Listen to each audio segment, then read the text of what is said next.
Welcome to my channel! Learn with Teacher Annie!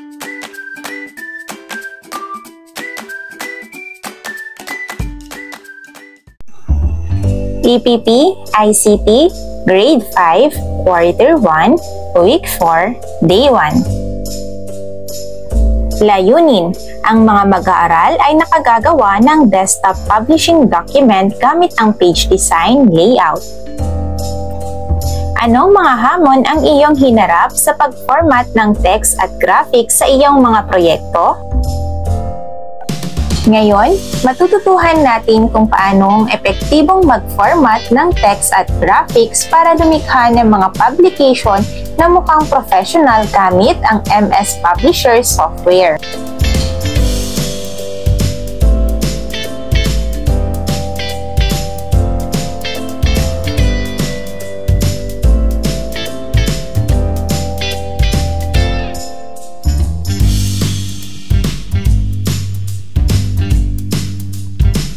Sa pagtatapos ng aralin ito, magagawa mong i-format ang text at graphics para sa mga publication gamit ang desktop publishing software na ginagawang malinaw, professional at kaakit-akit ang iyong mga dokumento. Basahin ng pabaliktad ang mga titik upang mailahad ang salitang nais maipakita. Ipakita ang mga sumusunod na salita at mga kahulugan nito. Tanungin ang mga mag-aaral ang kanilang ideya at karanasan bago ipakita ang bawat kahulugan.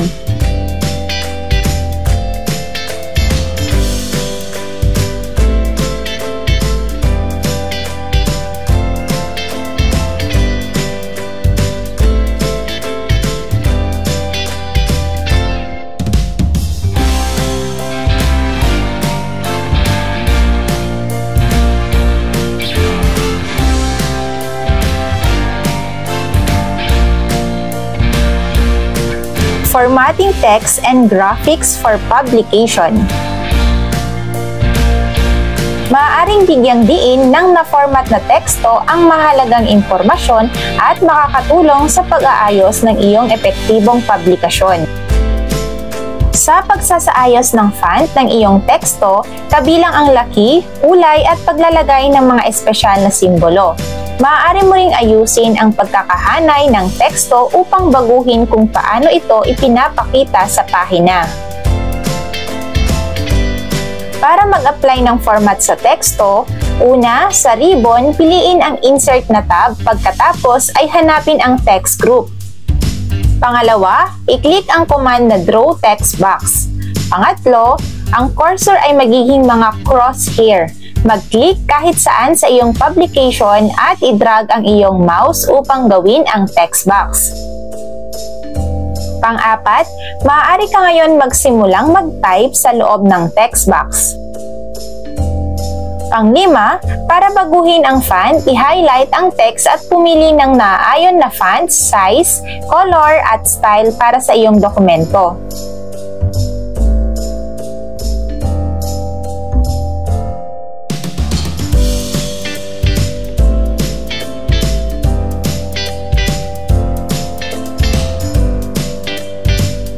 Ang larawan sa itaas ay nagpapakita ng pagbabago sa font, size, color at style.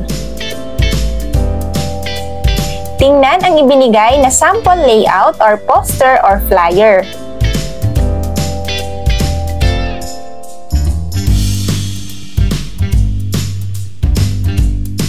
Mga bata, sagutin ng mga sumusunod na mga tanong.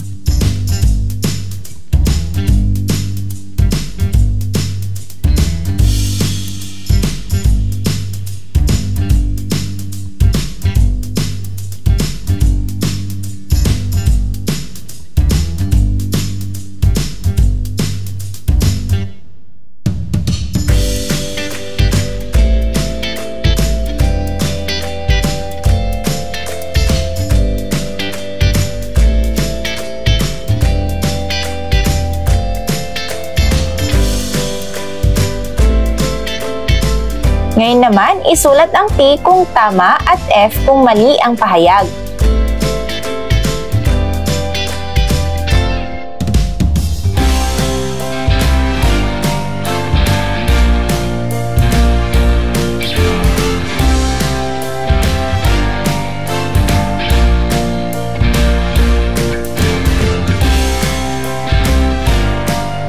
Magbigay ng 3 bagay na iyong natutunan, 2 bagay na nagustuhan mo at 1 bagay na nais mo pang malaman.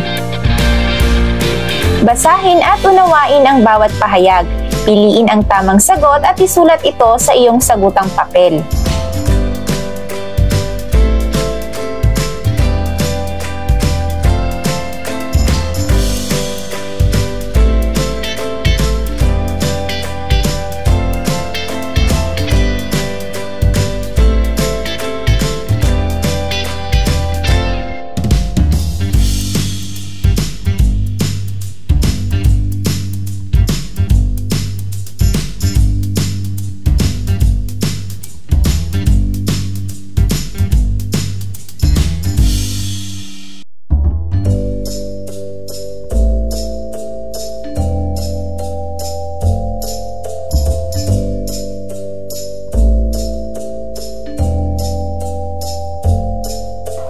EPP, ICT, Grade 5, Quarter 1, Week 4, Day 2. Layunin, ang mga mag-aaral ay nakagagawa ng desktop publishing document gamit ang page design layout.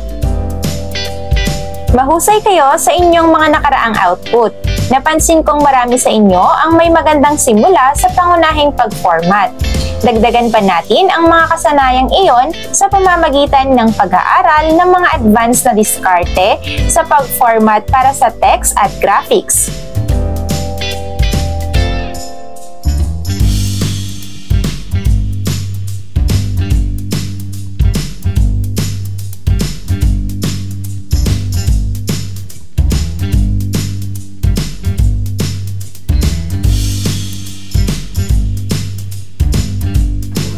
Para mag-apply ng format sa graphics,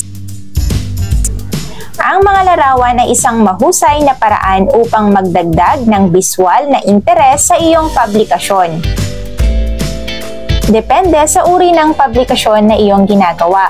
Ang pagdaragdag ng mga larawan ay nagbibigay ng kulay at kawili-wiling itsura na nakakapagbigay interes sa mambabasa.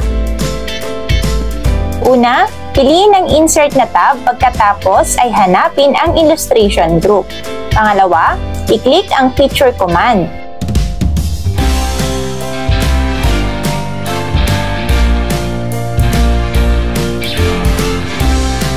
Ang larawan ay idaragdag sa iyong publikasyon. Maaari itong lakihan o liitan ng naaayon sa iyong dokumento.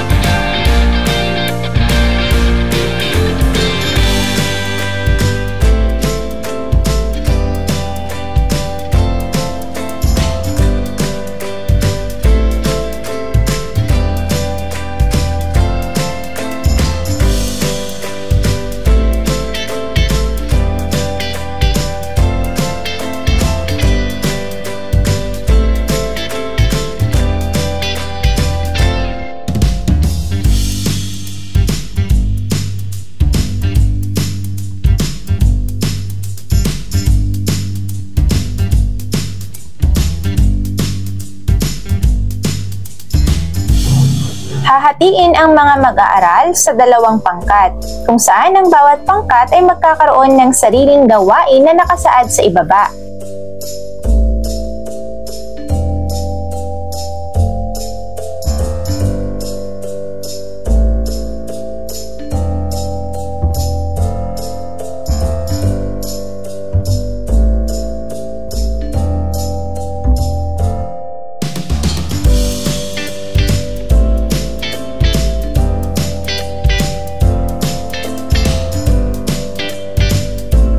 Basahin at unawain ang bawat pahayag.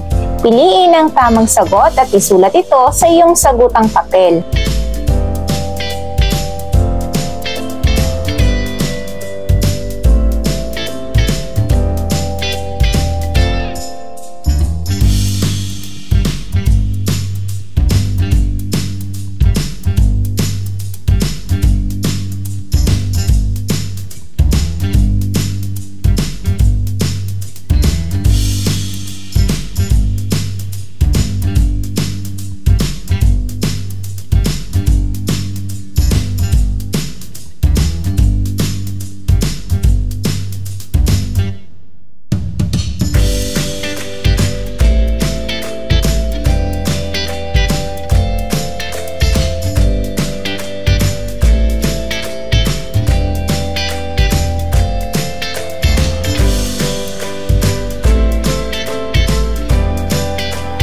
EPP, ICT, Grade 5, Quarter 1, Week 4, Day 3. Layunin: ang mga mag-aaral ay nakagagawa ng desktop publishing document gamit ang page design layout. Isulat ang tamang sagot sa bawat patlang upang mabuo ang pangungusap.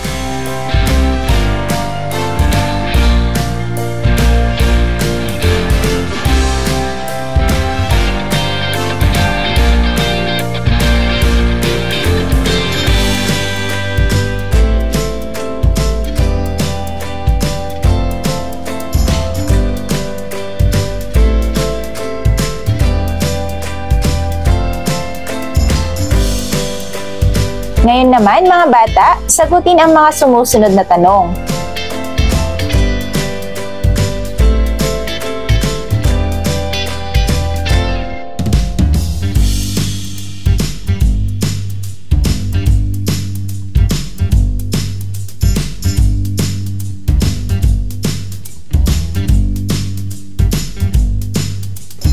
Desktop Publishing Software. Ito ay isang uri ng software na ginagamit upang magdisenyo at mag-layout ng mga dokumento para sa paglilimbag or printing o digital na publikasyon. Ginagamit ito sa paggawa ng mga brochure, flyers, newsletters, poster, at iba pa. Ilan sa mga kilalang desktop publishing software ay Microsoft Publisher, Adobe InDesign, at Canva.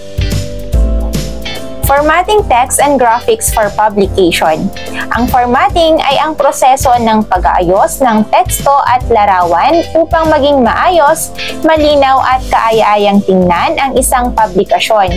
Kasama rito ang pagpili ng tamang font style, size at color, alignment o pagkakaayos ng mga bahagi sa pahina, paglalagay ng margins, spacing at columns, pagpoposisyon ng larawan sa tamang lugar, paggamit ng borders, background at effects para mas mapaganda ang disenyo. Itugma ang mga bahagi sa hanay A sa tamang kahulugan sa hanay B. Isulat lamang ang titik ng tamang sagot.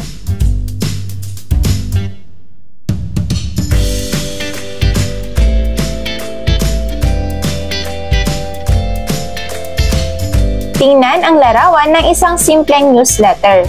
Sagutin ang mga sumusunod.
Piliin ang tamang sagot sa bawat tanong. Isulat ang letra ng tamang sagot.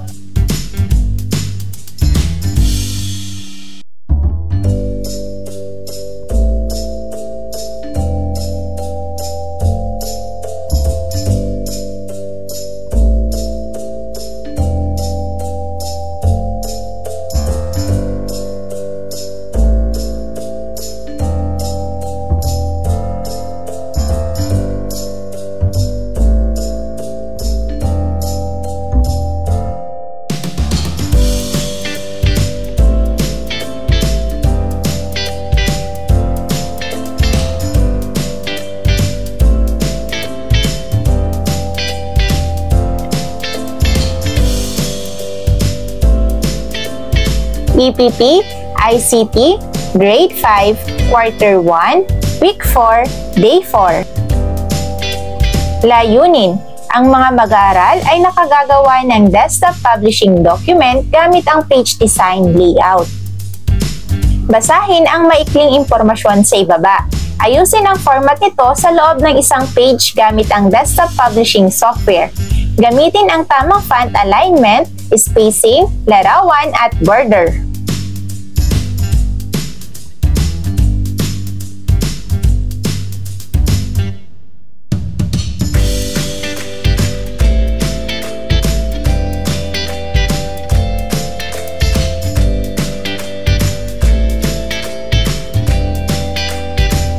Gamit ang alinmang desktop publishing software sa iyong device, gumawa ng simpleng layout gamit ang sumusunod.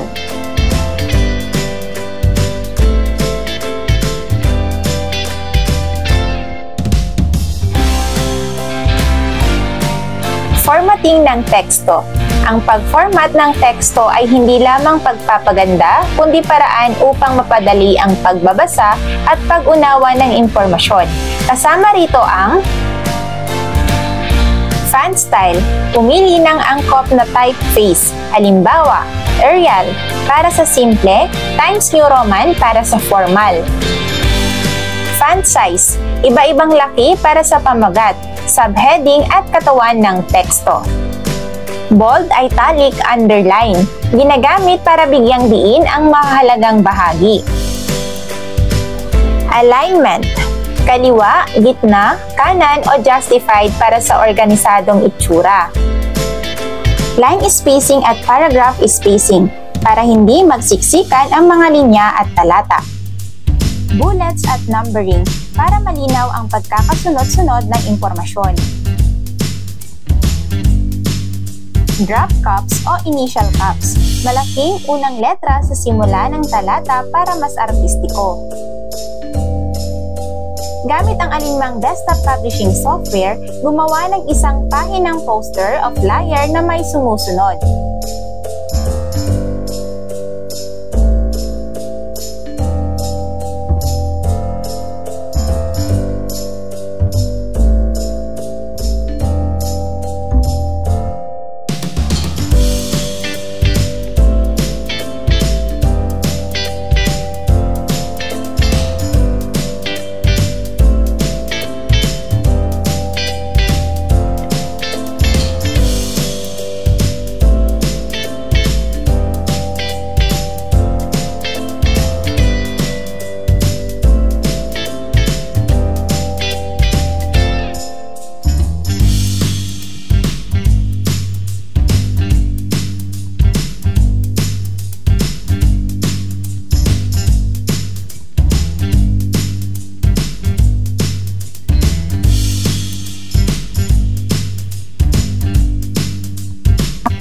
EPP, ICT, Grade 5, Quarter 1, Week 4, Day 5.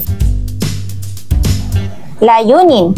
Ang mga mag-aaral ay nakagagawa ng desktop publishing document gamit ang page design layout.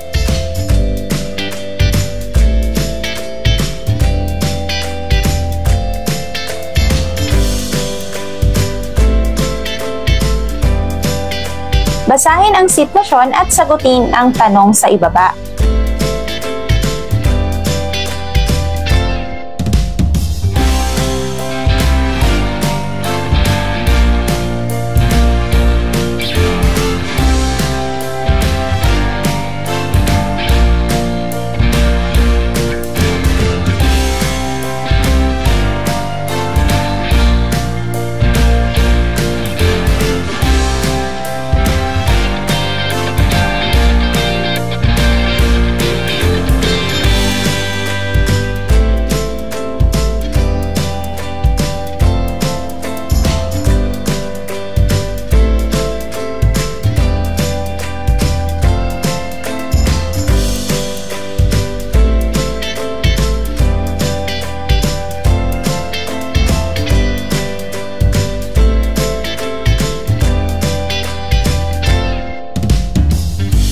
Narito ang isang plain na paragraph.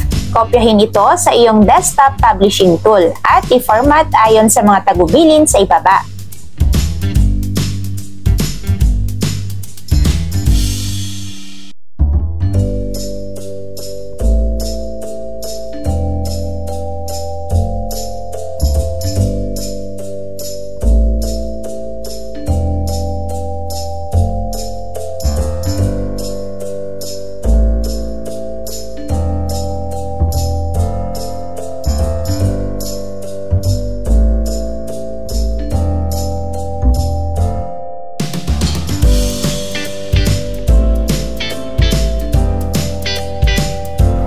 Punan ang Venn diagram sa ibaba upang ipakita ang pagkakaiba at pagkakapareho ng Microsoft Publisher at Canva bilang desktop publishing tools.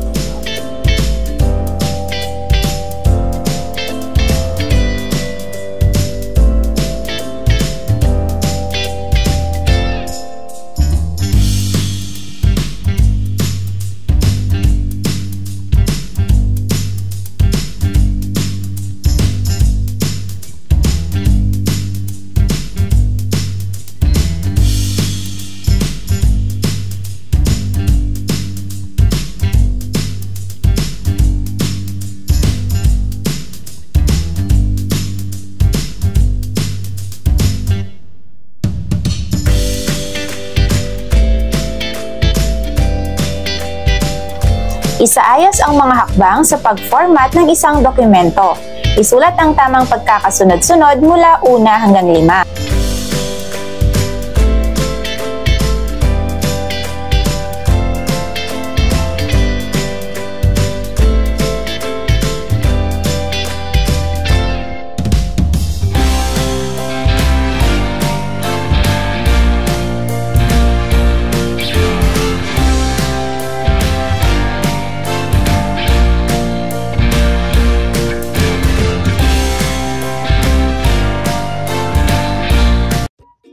Thank you for watching! Also, don't forget to like, share, subscribe, and click the notification bell for you to be updated on our latest videos. See you on our next lesson. Goodbye!